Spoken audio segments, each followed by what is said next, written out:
இப்போ நீங்க வந்து 10ஆம் அதிபதி இந்த இடத்துல இருந்தா இந்த மாரி தொழில்கள் செய்யலான்னு சொல்லியிருந்தீங்க.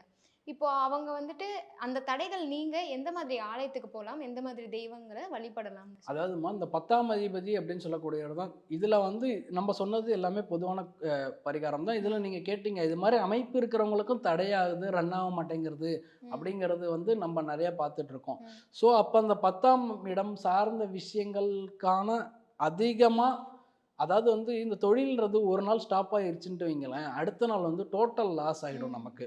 ஸோ அப்ப அது மாரியான தெய்வங்கள்னு எடுக்கும்போது உடனடியாக பலன் தரக்கூடியதுல நரசிம்மரும் ஒருத்தர். ம். ஸோ நாளை என்பது நரசிம்மனுக்கு கிடையாது ம். அப்படிங்கிறத சொல்லியிருக்காங்க.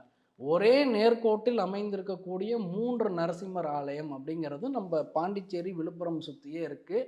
ஸோ அந்த கோவில்களுக்கு போயிட்டு வரலாம். அதுல நம்பர் அதாவது நீங்க இந்த 3 கோயில்ல எந்த ஆர்டர்ல வேணாலும் போய்க்கலாம். நான் ஆர்டராவே சொல்லிர்றேன். 1 ஃபர்ஸ்ட்டு அப்படிங்கிறது வந்து சிங்கிரிக்குடி அப்படின்ற ஊர்ல இருக்கக்கூடிய நரசிம்மர். 2வது அப்படிங்கிறதும்போது பூவரசங்குப்பம் அப்படின்ற ஒரு ஏரியால ஒரு நரசிம்மர் இருக்காரு. 3வது அப்படிங்கிறத பார்க்கும்போது பரிக்கல் அப்படிங்கிற ஊர்ல நரசிம்மர் இருக்காரு.